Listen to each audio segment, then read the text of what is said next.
Alright, finally finished another Nexon game, and one that I actually enjoyed. I can't possibly see where someone would get mad at something in that video, and yep, never mind. Nature always finds a way. Well, fine, what do I got slotted next to do?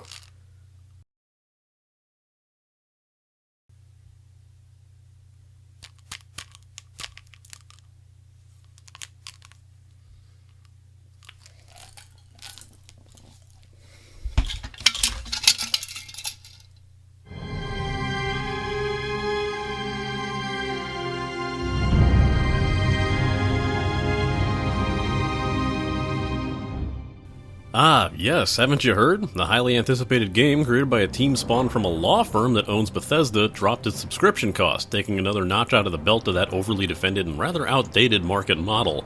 Brings us down to what, like 4 well-known games with subscription models? Oh, by the way, when I say law firm that owns Bethesda and not by Bethesda, it's because beyond the licensing of their series, Bethesda was not the company that created this game. This is a ZeniMax Online original. All those games journalists that claimed the game was created and now operated by Bethesda because they saw a logo crawl across their screen? Good research there, guys. Bethesda practically gets a publisher in name only credit here. Speaking of which, the only thing that was dropped was the subscription cost, making this game what I've referred to as a buy-to-play game, like Guild Wars 2, The Secret World, and what Defiance used to be. You still need to pay $60 to play the game, so any game journalists calling the game free to play are also highly mistaken. Henceforth, this is another special episode, since the game is not, in the purest sense of the word, free. If you had asked the members of Grindstone before playing this game what we'd thought of Elder Scrolls Online, having only our experience based on the beta, or rather glorified press release that it was, or that launch, we would probably have said something completely different to the game that we've just experienced. Hell, take a look at the almost prophetic side quest on this video, and you'll probably tell how sour the attitude of this game was. Yeah, I know I've been setting up the, oh god, I don't really want to do this caustic critic trope, but this is seriously one of the most remarkable turnarounds I've seen any game pull off. I suppose I better start and reveal exactly why that is.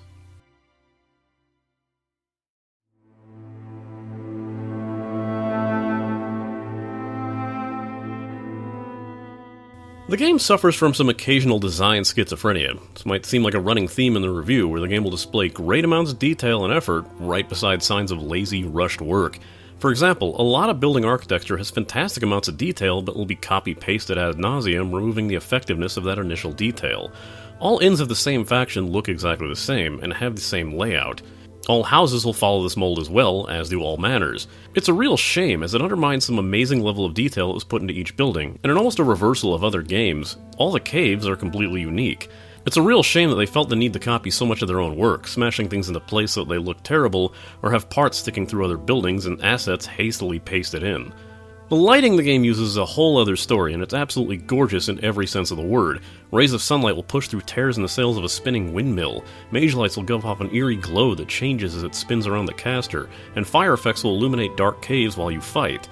The same chaotic design philosophy mentioned before can apply to the animation quality as well, with great details in the various emotes and player characters counteracted by the awkward shuffling of the horses and zombies in particular, and the rather hilarious jumping animation for enemy rogue types. When it counts, the animations are mostly on point, lending brutal impacts to heavy attacks that send enemies crashing into the ground, or characters airborne from a vicious upward slash. The game has great attention to detail as well. If you see a character rummaging through a rucksack, reading a book, or looking over a map like a lost tourist, they're actually checking their inventory, looking at their skills, or looking over the map, respectively. There's a bevy of emotes to discover, allowing you to play musical instruments, stagger around drunk, or fall flat on your face. Just know a few of the dances are a bit on the goofy side, especially if you're a Breton. Might be best to keep the dance of your people behind closed doors.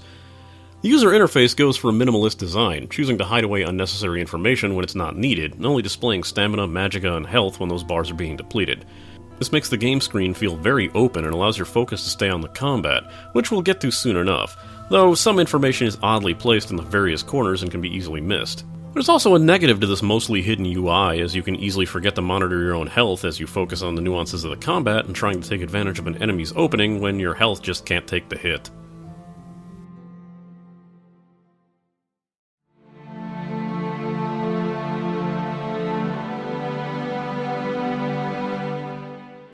As one might expect from the Elder Scrolls series, the soundtrack is fantastic. There's dozens of driving tracks, ambient tracks, all orchestrated and fitting the world that you're in. Series veteran composer Jeremy Soule returns to craft the game's fantastic title theme, building once again upon the Morrowind theme. It's amazing how well he can use one theme to create so many memorable pieces. The rest of the duties go to Brad Derrick, who also does an excellent job of keeping the quality of the tracks up, as they help to add to the ambience of the game rather than distract you from it. In fact, that ambience is staggeringly good. The weather effects get coupled with distant thunderclaps that grow in intensity with a storm. Sometimes the thunderclaps are so loud that they'll actually startle me. The combat sound feels impactful as well, as knocking down an enemy in full armor will be accompanied by the crashing of metal. There's plenty more examples, but the overall sound design feels excellent. Adding to that excellence is the voice acting, which this game boasts as being one of the only fully voice-acted MMOs. At no point will any quest giver be relegated to a silent dialogue box, each reading out their lines in full, and if you read faster than they speak, you can zoom through most of that dialogue if you wish. I've even had plenty of laugh-out-loud moments playing throughout the game and listening to some of the more clever responses and dialogue that occurs throughout the story. Slavery, border raids, and infighting have them primed for chaos. They just need a little push. I've written myself a part, a small but pivotal role, if you'll excuse me. Hey! You hate each other, remember? As good as the voice acting tends to be, with plenty of well-known voice actors, or in the case of John Cleese's Caldwell, actors, there's the occasional odd or weak line read or just overall goofy voice. It's not uncommon to run across a Nord laying on a peanut butter level thick Russian accent, and special mention goes to Aleph, a Khajiit from the Fighters Guild who sounds a lot like a fellow internet reviewer's impression of her favorite movie villain. Kept waiting for Aleph to call out for Michelle is all I'm saying. Add to that weird dichotomy of having great things soured by lazy things, a lot of dialogue tends to get repeated, sometimes by different voice actors, to repetitive arrow in the knee effect. An Argonian savage made this? Didn't Argonian make this? An Argonian savage made this? An Argonian savage made this? An Argonian savage made this? An Argonian savage made this? Add to that the occasions where a member of your character's own race doesn't recognize them as a member of that race, and you've got normally solid handiwork with sore thumbs sticking out everywhere.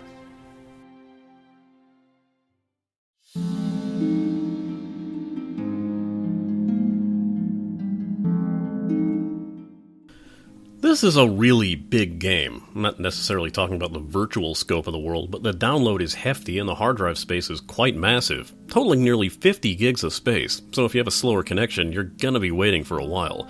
This download actually inspired me to go out and buy a better modem just so I wouldn't have to waste several days trying to download it.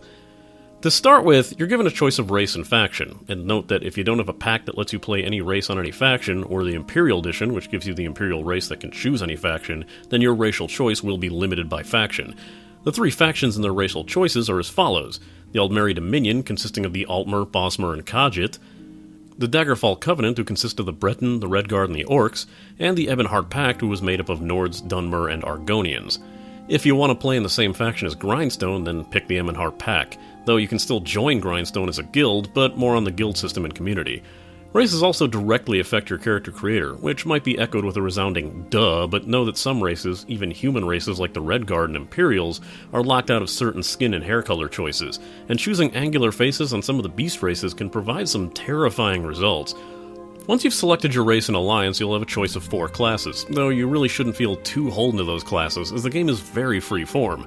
Classes instead will dictate what forms of class abilities and ultimates that you'll receive, locking you out of others rather than limiting your weapon and armor choices. Dragon Knights who wield the power of flames and draconic fury, sorcerers who can summon Daedric allies and wield lightning spells, Templars who are rather versatile in their skill sets, and Nightblades who will act as your general assassins. There's not really a wrong choice here, so if you want to play a roguish sorcerer who uses a bow and stealth while summoning companions to your aid, you can. In fact, your race will have more of a general usage to your intended class rather than your actual class. I would have gotten a lot further into this game if I hadn't deleted my first character upon reaching level 15, just because I got extremely fed up by the fact that Imperials weren't really well suited to making sorcerers, and that I couldn't make an Imperial with red hair. I've got my priorities straight. If you come from other Elder Scrolls games, then you'll find the system rather limiting, but as an MMO, it's generally very open, allowing for unique builds and playstyles regardless of your class choice. You'll also find that skills are easy to earn throughout the game, with some quests rewarding you a skill point just for completing it, earning a skill point on leveling up, or finding 3 sky shards within the world to earn another skill point. When you first start out, you'll be taken to Cold Harbor, a realm of oblivion controlled by the Daedric Prince of Schemes, Moloch Ball, and will be tasked with escaping the prison section of Cold Harbor along with the Prophet. Here you'll be introduced to the mechanics of combat, which feel very satisfying once you get your head around them, especially when pulled off flawlessly in larger fights. Pressing the left mouse button will fire off a quick light attack, while a series of successive clicks will do a combo if your equipped weapon allows it. Holding the left mouse will begin charging a heavy attack that will knock stunned enemies off their feet. Holding down the right mouse button will cause your character to block, which will stun an enemy that's attempting a powerful swing, denoted with yellow sparks radiating from that enemy, costing you only some stamina and a reduced impact to your health. While blocking, you can click the left mouse to bash the enemy, stunning them if they were charging a specialty attack, denoted with red sparks flying out from the enemy, and leaving them vulnerable to a heavy attack of your own. You can also use hotkeys 1 through 5 to use abilities, and R to unleash an ultimate attack, and while this seems very limited, you'll get further options later in the game. This game uses the idea of a dodge mechanic very well, allowing you to dodge based off your amount of stamina rather than limiting it to 1 or 2 uses for major attacks. Hell, if you have enough stamina, feel free to literally dodge roll every attack and follow up with a hit as your enemy misses their swings. Don't feel too worried about dying either, as the penalty for death is rather minor, resulting in a simple hit to your bank account for damaged gear repair, and a walk from the nearest way shrine if you don't possess a filled and appropriate level soul gem. An ally can also use their soul gem, again if it's a proper level, to revive you as well. If you played these games during the beta and launch, this might seem drastically different for you, as there's no choice in equipment, and the zones have been touched up to make them more streamlined and act as a better tutorial. The tutorial itself has also been majorly trimmed down. Once completing the tutorial, you're dumped off in your faction's first major city rather than being dumped in the 2 tutorial levels that it sent you to, but you can head back there at any time. That change is a minor weak spot in the game's storyline, as while Bleak Rock was an apropos but rather boring starting zone for the Ebonheart, it quickly led to Balfoyen, which introduced the concept of consequence and choices, and oh dear god are the moral choices for the Ebonheart pack truly brutal. For a game that we were all dreading even having to install, Elder Scrolls Online is some of the best and most thought-provoking, downright depressing moral choices in a game from recent memory, never mind from an MMO. ZeniMax Online skips the usual Bethesda fare, hell, the usual video game fare, of a very black and white morality, and instead gives you some of the toughest choices one can ever make, especially if you manage to immerse yourself in the story. There can be a bit of hit or miss with dialogue though, especially if you happen to play as an Argonian. NPC dialogue in this regard often forgets that you're a member of the lizard folk, even dipping into, it's an Argonian thing, you wouldn't understand, because clearly you, as an Argonian, wouldn't understand Argonians. They thankfully don't have this issue in a few quests where it's absolutely vital to the story, but it happens so much that it'd be a real issue that might want to be resolved. It's a real shame as it undermines the impact of the overall story, and really pulls you out of the experience when so much more effort was clearly put into making each character feel like an actual person, rather than just their job or function as a quest giver. If I had to guess, I think the dialogue was probably set up in a purposeful effort to save money on recording dialogue unique to each race, leading back to that idea of the jumbled design, and it's truly a detriment for Argonian players. If you happen to play a Khajiit, an Orc, or any one of the other non-human-like races, feel free to let us know how they handle your dialogue throughout the story. With the mention of moral choices, we should talk about the questing, which not only did something the Secret World could only manage, but also does something even more unheard of in the MMO space. We actually began to care about the people we were talking with, listening to their stories, their occasionally awful voice acting, enjoying their dry humor or quick wit, or just being interested in what they had to say. The majority of MMOs can't pull this off, often making you want to mash through the dialogue to get through the meaty bits of the quest requirements and completely disregarding any sense of story or pacing. Secondly, and perhaps most importantly, the quests actually have an effect on the world and the game's storyline. If you come across a village being ransacked by angry spirits and eventually come to calm them, it allowed the survivors to escape and begin rebuilding. Then those ghosts will be no longer hostile to you, and you'll find the survivors gathering up their belongings and supplies in the aftermath. If you're sent to distract an enemy general as your army besieges a fort, then you'll have that fort retaken with friendly soldiers corralling the enemy prisoners and giving triage to wounded troops when the day is won. If you convince a city-state of Argonians that living on regardless of constant hardship and pain is preferable to losing themselves, their history and cultural importance to the void, then you'll find them around and they'll come to aid you in your struggles. This is a major deal, and it makes it very clear throughout the game that your choices matter, as that these NPCs and artificial characters feel like real people. It also makes you feel far more important within the game's world, though at the same time the game also works to assure that you're fully aware that you aren't always the be-all end-all of this story. The three alliances could do all of this without you. They use your skill and prowess to help ease their victories, but don't merely leave everything up to you. As briefly mentioned before, rather than having you single-handedly take down an army, you'll instead be given orders to infiltrate or cut a path to the commanding officers, or lead an important NPC to safety, leaving that army in disarray as your allies charge into their ranks and seize onto your extractions. Honestly, it's a rather clever way of handling the idea that you're very important, but also helps to avoid a bit of the issues that come with being the only chosen one in a game with thousands of other only chosen ones. So not only do the quests feel good to play, and have some weight to them, occasionally avoiding the trap of kill X to gather Y, they also leave a lasting impact. It also seems that they may have had their experience rewards boosted from the beta and launch of the game, as a couple of Grindstone members have expressed the speed at which they managed to level within the game. It isn't all that clear if this is because they were indeed buffed, or things have just changed enough to make the playing experience more enjoyable, and thus feel like everything is progressing faster. Speaking of changes, one of the touted features of the modern Elder Scrolls games has finally made its way into the game, in the form of the Justice and Champion system. The former brings thievery, fencing, and skills associated with the criminal aspects of the world, while the latter is a revamped system for those players that surpass level 50 cap and push into the veterancy rank system, as to be greeted by the familiar Constellation system first presented in Skyrim, though not as in-depth as in that game. For those of you who are more, shall we say, pragmatically minded, you can now pick locks to enter houses before rifling through their effects and find valuable loot to sell to a fence. You can also find said loot by pickpocketing NPCs. Simply crouch and go into the hidden state before sneaking up behind your target until you're given a prompt to pickpocket, as well as a percentage chance to succeed. Don't be surprised if you fail a 90% success, though, as it seems to be oddly weighted. The harder the target is to steal from, the more points you'll earn for the Ledger Domain skill line, and the better you can make your stealth gameplay, lockpicking, and pickpocketing skills. You can also choose to murder your target and then rummage through their pockets for a better chance at greater loot, though be warned that a murder will obviously push you into a much higher threat level on the justice meter. If you don't want to accidentally attack someone and get an assault charge, be sure to turn Prevent Attacking of Innocents on in the gameplay options, since it's off by default. More than a few Grindstone members, myself included, have received the beatdown from the guards for firing off their spells into random crowd members. If you are caught and choose to pay your fine, or you're killed by a guard, you'll lose all of your stolen items, which are marked with a red hand icon. You can attempt to flee from the guards and make it to safety of the Outlaw Refuge, assuming that the town you're in has one, to sell off your stolen goods, but be warned that the guards have a lot of crowd control and will use it to ruin your day. All in all, this system works rather well, and while the justice mechanic is nowhere near as in-depth or player-to-player based like it is in Age of Wushu, it clearly works well here for an MMO where you can just steal so much. The champion system, on the other hand, is something that every player will experience from the extended playtime in the game. For every 400,000 experience gained while playing the game after level 50, you'll receive 1 point to spend in the champion constellation, which is broken into the 3 archetypes representing rogues, warriors, and mages. These archetypes are further broken down into 3 separate constellations, each for a total of 9, and their own special passives that can help shape your character. Do take note that some of those passives will require massive amounts of points to be spent within the champion system before they become available. For those of you unfamiliar with how the Elder Scroll level system works, or have only ever played other MMOs, you might find the system a bit weird to wrap your head around at first. While your character has a level is constantly raising as you play the game, and is tied exactly into your racial skill tree, you'll also notice that every other individual tree levels up on its own, granting an experience bonus when you finish the subsection's level. This also means that if you want to get good at using a specific weapon type or skill set, you'll actually need to use that weapon type or slot those skills for an extended period of time to gain proficiency in them, and access to better skills and passives within.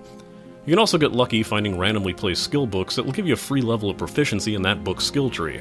Within the skill tree are 3 class-specific skills, granting you abilities, ultimates, and passives that only that class can have, while everything else is open for all classes to take at their leisure.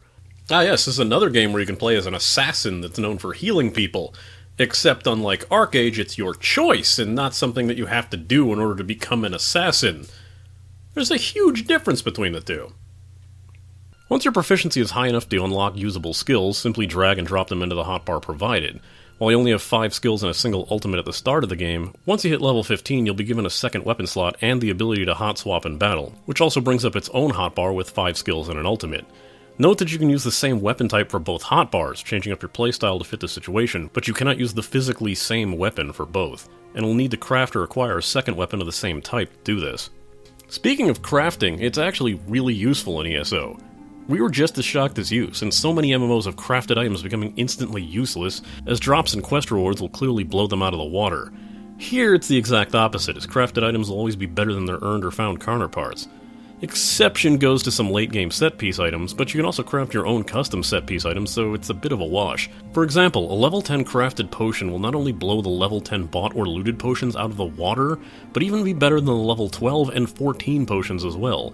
Crafting is also pretty straightforward. You increase the amount of components used to make higher level gear, and then switch them out to the next tier of crafting components to make gear of that tier. You also won't need your crafting materials or weapons in your inventory to use them for crafting, instead store them in the bank to free up your bag space. Though, know that completing crafting quests will not count the items that you've made unless you have them in your inventory. It should be noted that banks are accessible across your account, so if you feel like re-rolling your character, simply stash all your items and money in the bank and retrieve them on your next character.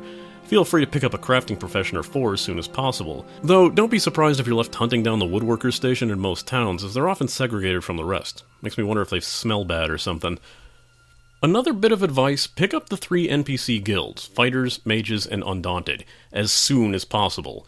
Grindstone member Drusker waited to pick these up until later, as it wasn't made entirely clear that you could join all of them without consequence, and it led to some major headaches, especially with the Fighters Guild.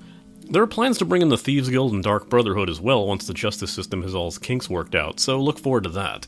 As you head out into the world, the first thing you might notice is that the world feels immense. It seems that this is another area that ZeniMax Online has gotten right, as while the game isn't an open-world MMORPG, its zones feel huge in scale and offer lots of variety to make the world feel like a much larger place than it actually is. Traversing this expanse can take some time, which can be minorly alleviated with a mount, though they only really become useful when you spend time upgrading the speed and cost over a whopping 10,000 gold for the basic mount. They'll only go up 1% in speed each day you upgrade them, and there are 2 other upgrades that also go to 60. It costs 250 gold per daily upgrade, meaning that if you want a fully upgraded mount with maxed out speed, stamina, and inventory space, you'll end up spending 45,000 gold and have to log in for a total of 6 months. I'm starting to see why this was initially a subscription game. Keep in mind that if you start with the Imperial Edition of the game, you'll already have a mount in your Collectibles tab. Along the way, you'll encounter many different locales, ranging from farms to battlefields, and each designated with its own icons. Farms have a wheat icon, battlefields have crossed swords, area bosses have a skull with cross swords, towns have a house icon, cities and forts get a tower icon, delves and solo dungeons have a torch icon, and public dungeons have a cave icon. Party dungeons will also have a gateway icon, and Oblivion Anchors have a vortex. You can tell when you've cleared out one of these areas when the icon turns from black to white. A bit of an issue with the Oblivion Anchors is that they're supposed to act as a dynamic event that players throughout the zone can show up to, in order to push back the melding of Oblivion with Nim for a time, as those anchors are literally trying to pull Nim into Oblivion. The major problems is that these dynamic events are always located in the exact tiny spot, and they don't affect the local wildlife, and are almost certainly inspired by the death rifts from the MMO Rift. All the chains with none of the tentacle hentai. This blatant lifting didn't need to happen, as we've seen what Oblivion evasions look like in past Elder Scroll games, and while the story tries to hand-wave away the idea of the anchors, it would have been far better to have a proper Oblivion gate rip itself from the ground and begin morphing the terrain around it, sending out NPCs to attack, rather than just taking the mechanic that made the game Rift a unique experience and doing it far weaker. The rifts in, well, Rift would actually expand over time if they weren't dealt with and change the local biome to match the entity type of the rift itself, eventually causing those monsters to attack nearby settlements and towns until they fell and had to be retaken before they could be used again. The same mechanic is what the old Oblivion gates would do, pushing up from the ground, permanently scarring the landscape with literal hellfire and causing the fauna and even rocks of Oblivion to breach in the world of Nim, as well as leaking out an endless supply of Daedra and making them a massive priority to get closed. Here, outside of the implied threat from the story, these anchors seem almost laughable. A technical issue with the game is that it seems to suffer from memory leaks that have yet to be fixed, so be prepared to restart the game every once in a while. The game also has an odd habit of crashing, and while it doesn't happen constantly, it does tend to happen most often when opening the journal, so be prepared for that. All in all, this game is way better than it had any right to be, given its questionable origins and initial failures, but with the game's disarranged design, it's no surprise that there's great elements mixed in with these minor flops. Let's see if this trend continues in our next category.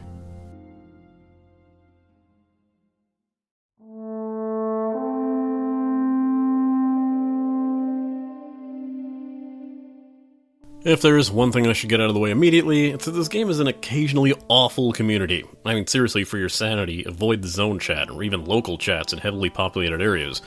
Again, we got some of the most insufferable people you'll likely meet, and while they aren't as bad as the community in Arcade, you can be sure that you'll find plenty of racist and insultingly stupid flame-bait comments all over the place. There are good people here, and even a very vibrant role-playing scene, which honestly has made more than one of our Grindstone members smile and applaud. It's just harder to see through some of the moments of textual refuse going on display. You're likely to meet several people in the game's various dungeons, which can lead to amusing situations where 15 or so players all dogpile on a solo dungeon boss to earn credit for clearing the dungeon. While this does rather jarringly break the sense of immersion within these instances, those additional players can be a real benefit for clearing out some of the harder areas or assisting in doing the aptly named public dungeons. Thankfully, the launch issue of bots farming delve bosses for endless profit seems to be gone, There seems to be a lot of anti-bot measures in place, really. The game has a very similar guild system to the one found in Trove, allowing you to join up to 5-player guilds at once and switching between chat channels by using the G1 to G5 chat commands. It's a rather interesting system that allows a player to join a roleplay guild and yet play in a guild with their casual friends who just want to kick back and enjoy the game. Players from other factions can also join your guild, but of course cannot party up with you.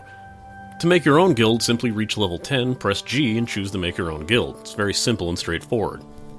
The game also has no traditional auction house. This is where guilds once again come in, as once you receive enough members in a guild, 50 to be precise, you can bid on a guild merchant NPC, located in the various cities and sometimes on major highways throughout the lands, that allow your guild members to sell items to other players. This somewhat functions as an auction house, but only the guild that hires the NPC will be displayed, meaning if a guild doesn't have anything on offer in the category that you're searching for, then you're simply out of luck until you find another guild merchant NPC. This seems to have been done as an anti-bot feature, though it also hinders the ability to tell what an object's true value is, as each guild sets its own prices, and you can easily be overcharged for the most simple of items.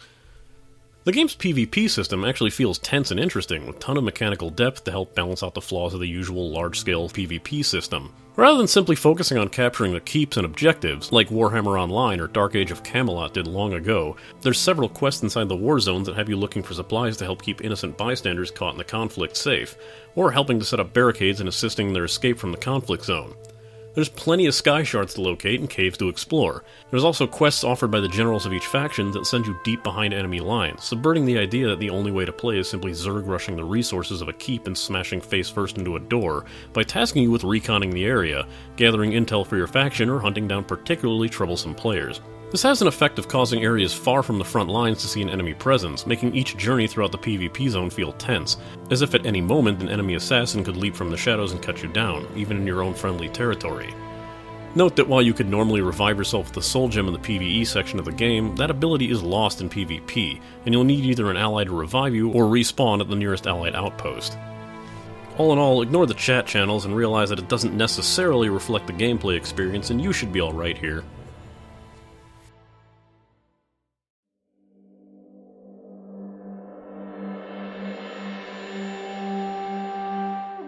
This is a straightforward cash shop, almost entirely cosmetic with a few potion boxes thrown in and various packs available to choose from. If you bought the game just before the buy-to-play conversion, you'd not only receive 800 crowns for purchasing the game, but 1300 for your subscription, meaning that you could essentially buy the Imperial Upgrade or Adventurers Pack from a standard edition of the game for free. Found that out the hard way, considering that I actually specifically bought the Imperial Edition so that I could play on the Ebonheart Pack, and then found out that I could have gotten the whole damn thing for free. Luckily, I used those points on the Adventurers Pack, and that was a lot more useful, because I probably would have had to break someone's kneecaps at that point. The Imperial Upgrade grants you the Imperial Race, the Imperial Horse, the Pledge of Mara, which is like a wedding ceremony combined with an experience booster, and the Mud Crab Pet. The Adventurers Pack grants you a set of treasure maps, the Bantam Guar, and most importantly, the ability to play any race in any faction. A recently added starter pack grants you another horse, the Windhelm Wolfhound Pet, and a limited set of potions that match their effectiveness with your level. Otherwise, you're just looking at some pretty basic stuff here. Potion packs that run for about 200 crowns, repair kits that go for 400, a 10-pack of scaling soul gems that also cost 400. Not a one of these is something I'd suggest spending money on, as the convenience of owning them is minor.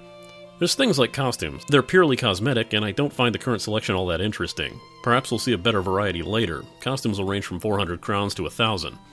Since mounts are a bit more attainable now, but still rather pricey, getting one here might just be a decent alternative, but since the differences are cosmetic, paying a range as large as 900 to 2,500 seems a bit odd unless you're just looking to collect. Pets are also completely cosmetic, ranging from 400 to 700, and like other games with companion pets, it summons a small creature to follow you around, and that's it. I have to commend ZeniMax for not falling into the trap that so many people thought they would. Besides including packs to lift a few restrictions that, to be fair, were there even when this was a subscription game, nothing in this cash shop feels all that required, and nothing but the initial game is locked behind a paywall. This is how you embrace the buy-to-play model, and once you own it, you're not going to feel painfully restricted from content.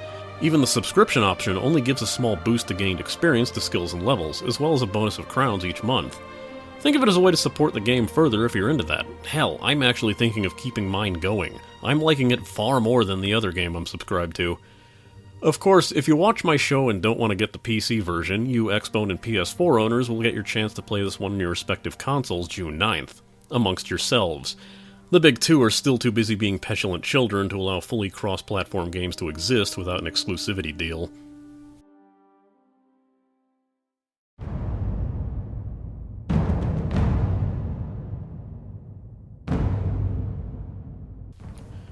Color me surprised. The game I had no intention of enjoying has turned out to be one of my favorite MMOs I've played. Perhaps it helps I didn't have any stake in Elder Scrolls, but for the people who did, like Treskar, they might have come in with expectations that weren't fulfilled by the initial attempts to cater to both the Elder Scrolls and the MMO audiences. Since we were fairly soured on the beta, we didn't expect to enjoy playing this, and ended up being a game that we didn't want to put down. Maybe all it takes is time and understanding. Maybe ZeniMax realized that they weren't going to make a game to please everyone and stuck to making ESO the best game it could be, and took the suggestions of its active players over people wanting something that no one could have. Regardless, this game might just win you over, but be very discerning before forking over your cash. Here's my final rating. One of the most interesting aspects of this game is something that's been tried and touted in MMOs before, but something about it here works. The world seems to evolve as you play. The population of villages change, NPCs' lives, sometimes even entire towns, are affected directly by your decisions. And oh man, some of those decisions you have to make. It's so refreshing to see a game that realizes that morality is not some simple choice of tree-hugging good versus kitten-drowning evil.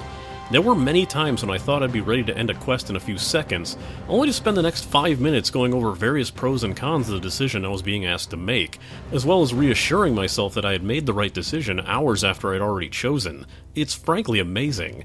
Of course, if your own code of morality is already skewed, you can take advantage of the justice and thievery system, essentially adding a whole new layer of gameplay as you stealth around town, stealing from civilians and avoiding guards. There's a ton to learn and do in this game, and even though it seems that there's a bit of a limit on classes, having skills tied to each weapon type, each guild, each crafting skill, means that there's something you can always focus on improving or striving toward. Since ZeniMax doesn't have a pedigree as a development studio, but a major name to live up to, they at least seem very willing to listen to their audience and improve accordingly. Egos seem to be fully in check for once. The justice system alone has turned the opinion of many players around, and if they're willing to listen and implement players' ideas to create a more interesting world and game experience, then there's nowhere to go but up at this point. There's only two things in the shop I'd consider pretty important if you don't have access to them, and that's the Imperial Edition and the Adventurer's Pack. Being able to play as all races, and even play them on any alliance of your choosing, can make joining up with friends far easier if they're dead set on playing an Argonian while you were hoping to roll up a Breton. However, one might consider that a pretty crap thing to have to pay for when the game already goes for $60. So even if you don't think you'll be bothered by race-locked alliances, if you don't pay something, you won't be playing at all. Otherwise, there's really not much to look at in the Crown Shop right now, and as long as ZeniMax doesn't fall into any easy paywall traps, I can only hope to see good things showing up in here. This is a really weird thing to say, but if you're an Elder Scrolls fan, like either a casual player of Skyrim, Morrowind, or Oblivion, or a serious lorehound of the series, you might not want to play this game, and considering that's the game's target audience, you can understand why I would consider it an odd point to make. Here's the thing, the Skyrim fans didn't want this game because it wouldn't feel like Skyrim. The play of a modern Elder Scrolls game versus this game are different enough to feel alienating and foreign, when most of those fans were just looking for a 4-player Borderlands-style multiplayer version of Skyrim.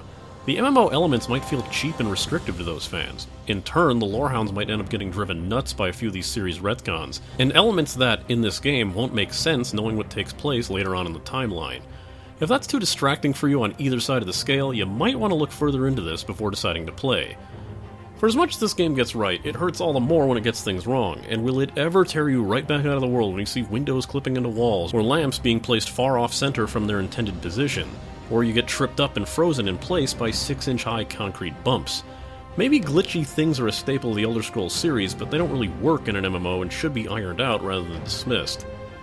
Finally, having public instances from minor explorable dungeons to the occasional instance of "you're here to save the world, and so are these 6 guys," can feel both relieving and frustrating when you just want to explore, or have to sit around waiting for the boss to respawn because someone beat you to the world-destroying threat already. It ties back to the initial point, but it's really hard to feel immersed in the game, bringing your party into the hidden depths of Shadastula, only to have the boss that you've been building up to a confrontation with get insta-gibbed by the daggers of Pones in Face. If you're not prepared to make your dungeon delving a public affair, you might not be able to find a home in this game.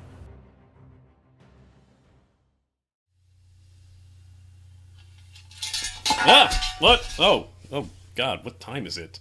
I gotta get started on the video. Alright, let's just... Wait, what the hell? Color me surprised. The game I had no intention of enjoying has turned out to be one of my favorite MMOs I've played. Oh god, that wasn't a dream? I actually like The Elder Scrolls Online? I did not see that coming.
No, this wasn't some sort of early April Fool's episode. I actually like The Elder Scrolls Online. Don't worry, I'm scared too. If you want to face the true horror of Nexonian fanaticism, check out my last episode on Dragon Nest by clicking on the left over there, and see how mad people can get when you tell them you like your game. And if you're interested in my usually much shorter side content, you can click on the right to check out a recap show I occasionally do called Backtrack, where I look at games I've already reviewed to highlight major changes. This one's on the game that doesn't ever stop updating, Warframe. I did that video last month, it's probably already obsolete by now. Be sure to subscribe if you haven't lost all respect for me already, and follow me over on Twitter with @ChaosD1 for my personal rants, and @MMOGrinder if you're only interested in show updates. Is it shoutout time again? Because it feels like I just did this last episode. Once again, Slipstream is still slipping and streaming over on his Twitch channel. Lately he's been messing around in the Skyforge beta, which I wasn't willing to pay to get into, so feel free to check out his recordings and highlights. That link is twitch.tv/slipstreamx14, and of course is in the video description. Michael Foy still urges you to check out Ross Fairies on his website paradiseandfairies.com for reviews of video games, various otakudom, and all sorts of geeky nerdy things them kids are into nowadays. I heard some breast-obsessed asshat MMO reviewers shown up in his reviews of Senran Kagura. The perils of living within driving distance, you know.